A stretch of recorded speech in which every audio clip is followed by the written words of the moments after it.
And this is the Tonight's Conversation podcast, live from Chicago. Hello guys, this is another video. Don't forget to share the video and also subscribe for more of this video. I think we got our first question at the mic. Yeah, we got our first question at the mic. What's your name? What's your question? Steve, why is it that women get mad when older men date younger women, but they try to conceal their age, and try to dress and act younger while trying to date a younger man? Melissa, women are not trying to date younger men, are they? Well,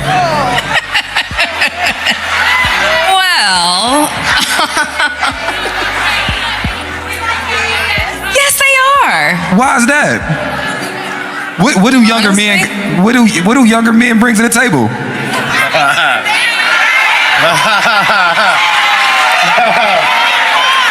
They bring a fabulous personality and a great sense of humor. I bet you they do. Really good. So do we, on a panel, do anybody think that large age gap relationships are inappropriate or could potentially be inappropriate? Is there a reason? Is it fair to villainize certain men for dating extremely younger legal women? Yes.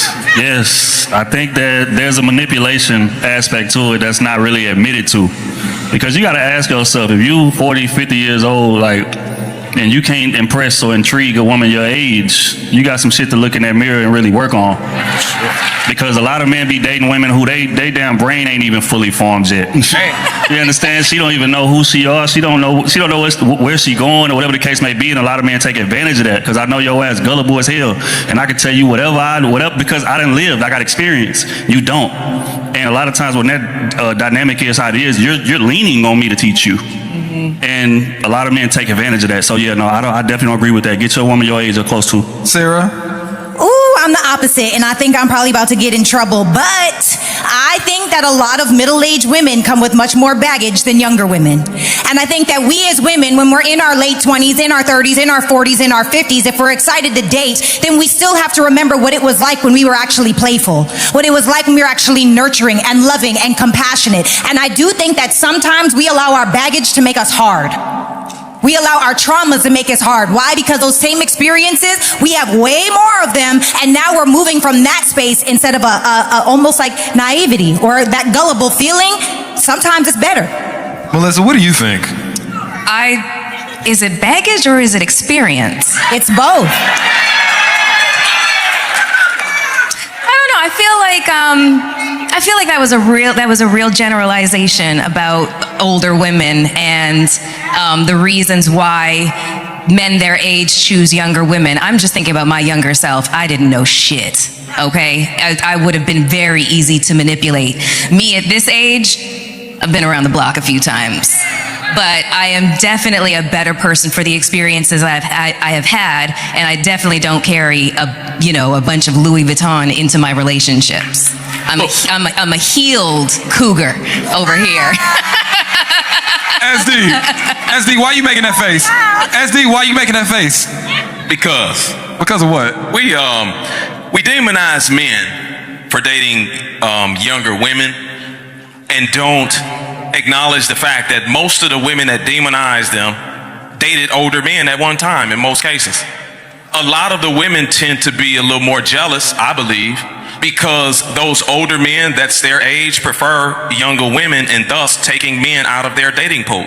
So a lot of women do criticize and insult and shame men because of it, while also championing older women dating younger men. Or if the younger woman gets an older man, they say, hey, she got the bag now. Good bag. Way to get it. Like, we can't have it both ways. You got to be fair on both ends in my world. Kitty, what you over there pondering about? I don't like that comparison. I don't like that first comparison you led with. As far as younger women dating older men, a lot of times y'all preyed on us. What they say, every year there's a new 18-year-old. A lot of times y'all preyed on us.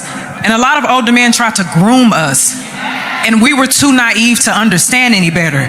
But now in our adult years, in our mature years, it's not going to ever be that way because, as you said, we've gained wisdom.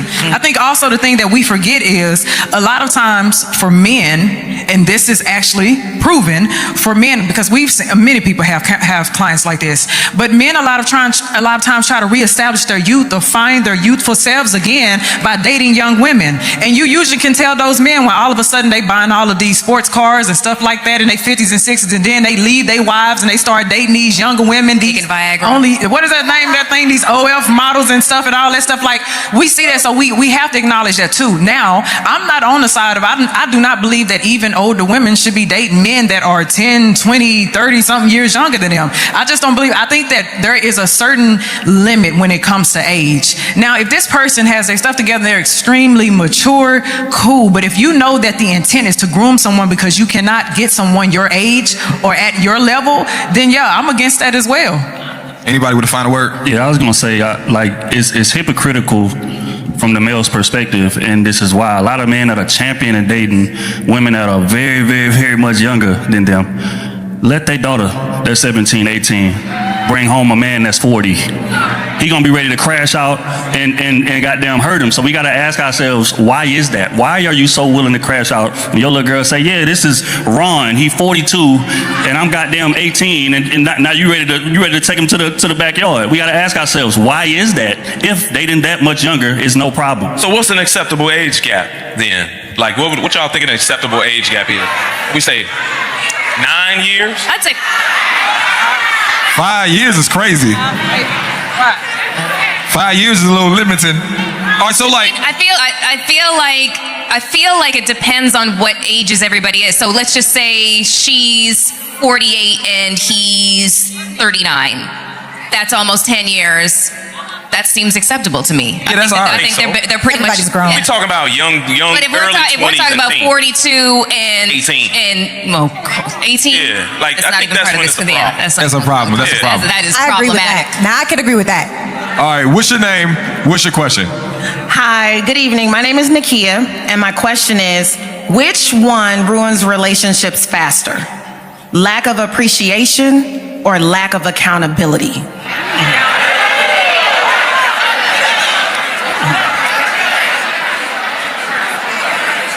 They both start with A, so Yeah, I know. Like, what's? I'm gonna start with lack of appreciation, and I can speak from just my perspective of being a man in a relationship.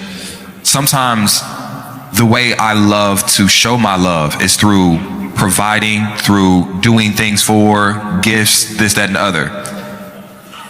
And a lot of men maybe can relate to this. At some point, the thank yous stop.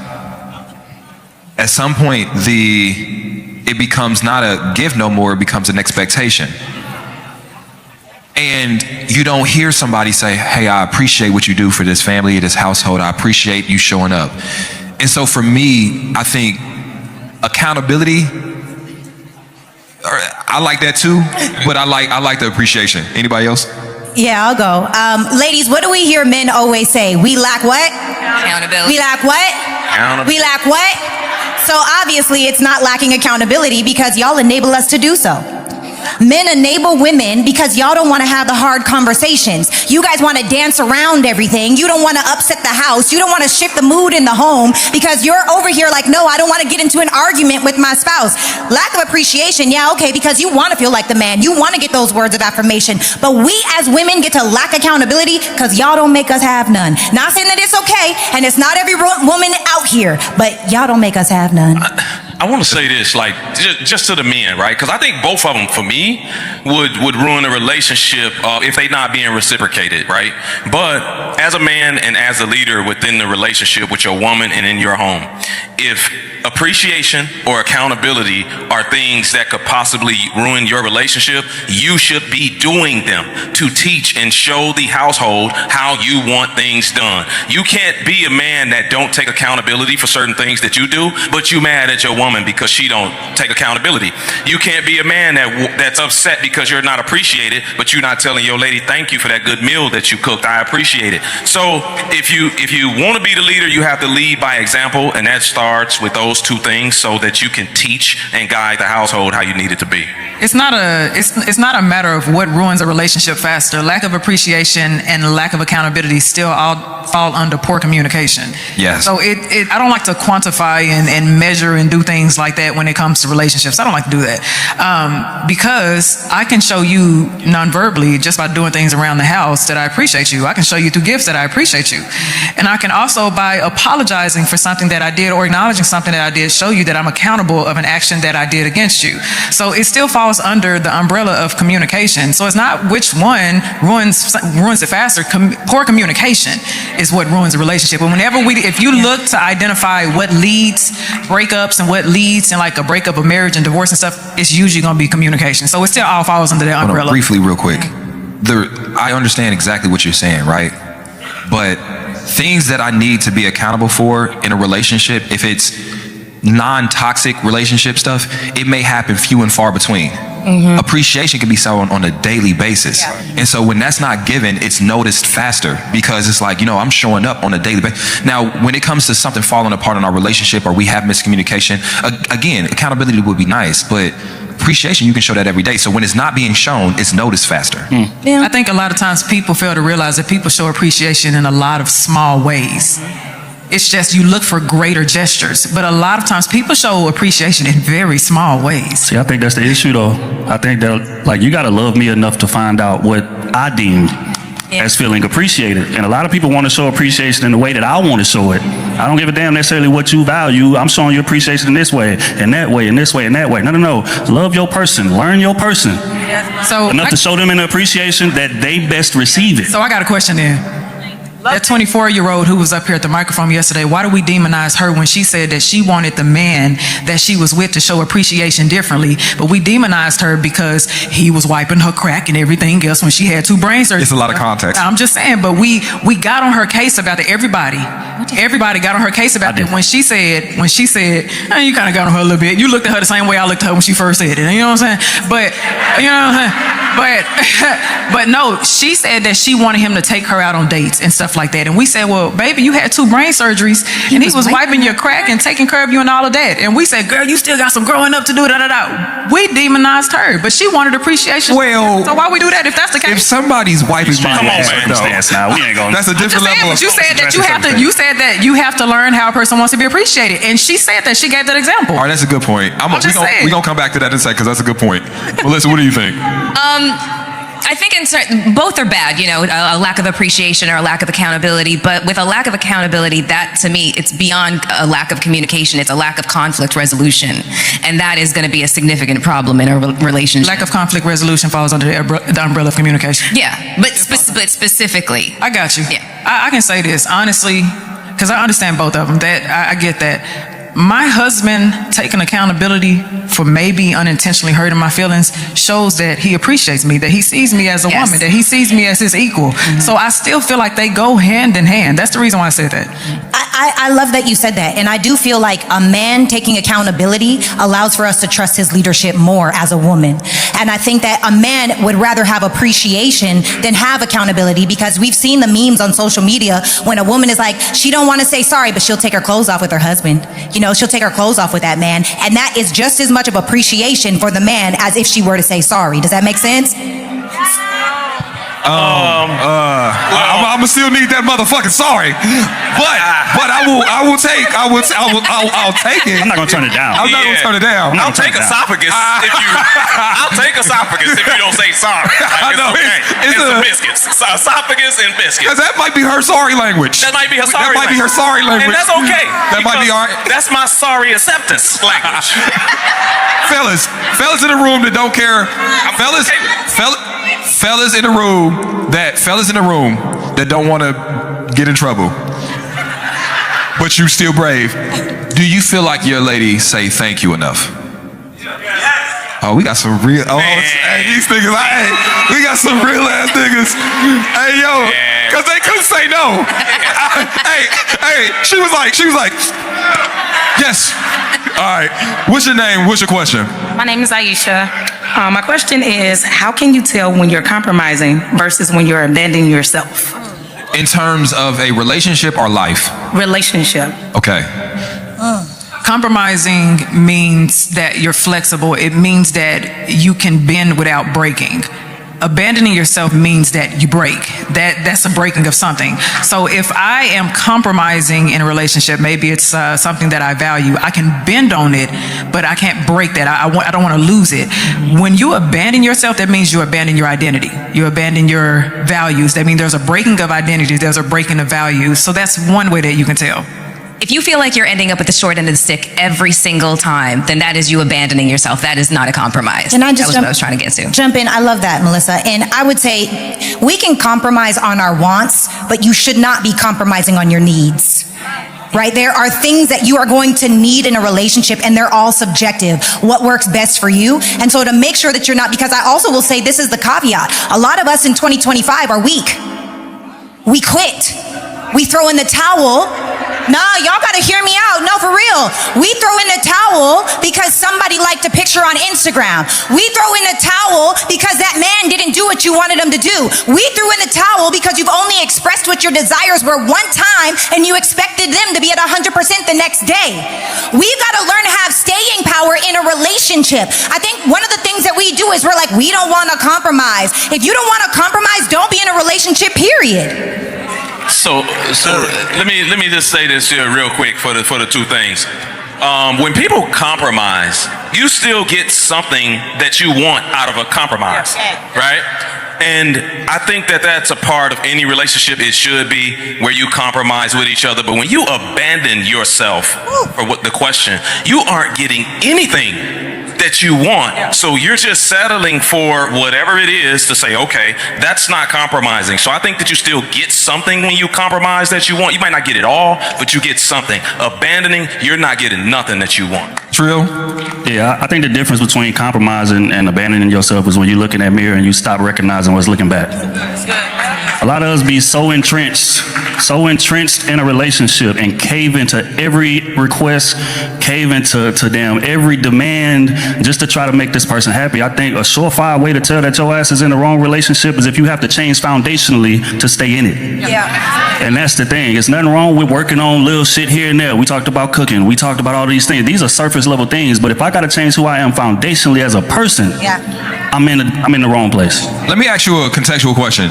Are you talking about dating or in a marriage? In a marriage. Oh, you're married? Yeah. Okay. I don't have a ring, so I'm gonna shut up. Child, Trill, you probably can say the same thing. I compromise every single day. My husband compromises every single day. But if I just told my husband to stop being himself, like for instance, my husband loves guns. We from Texas, baby, so we love guns.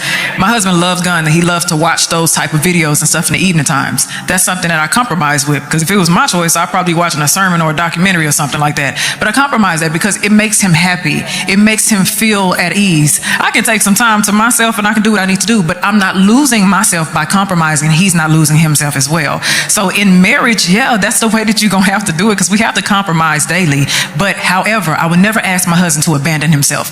And I know he would never ask me to do that as well. Yeah. I would never say, like you said, foundationally, stop being you, Los, for the sake of me, because he's going to be unhappy and I'm going to be happy, but he's going to be unhappy. So in marriage, it's the same thing. You still have to practice that in dating and relationships as well. So you'll have the appropriate foundation. Can I speak real quick, just briefly?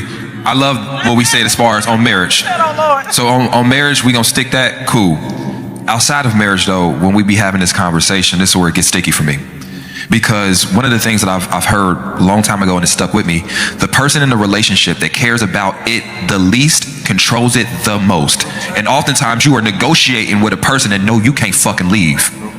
So it's not a compromise. It's you do what I say or I'm going to leave you. And because you can't take that, because you can't walk away, you're going to give me what I need and what I want over and over and over and over again. At some point when you're not, especially if you're not in that marriage, you got to, when you come to the negotiation table, leaving has to be an option for you. And I know what you said about the staying power, and there's within some reason, but if that's not an option when you're not married, this is how you get in those situations that are draining you.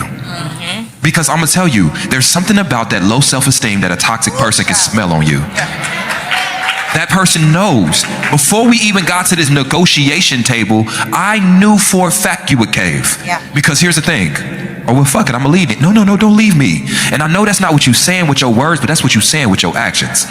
So if you ever feel like you can't leave that relationship if you're not getting something that you know you need, that's how you know you are abandoning yourself. Yeah. Because you care more about staying there than staying true to you. Yeah. And guess what? That's been another episode of the Tonight's Conversation podcast. Make some noise!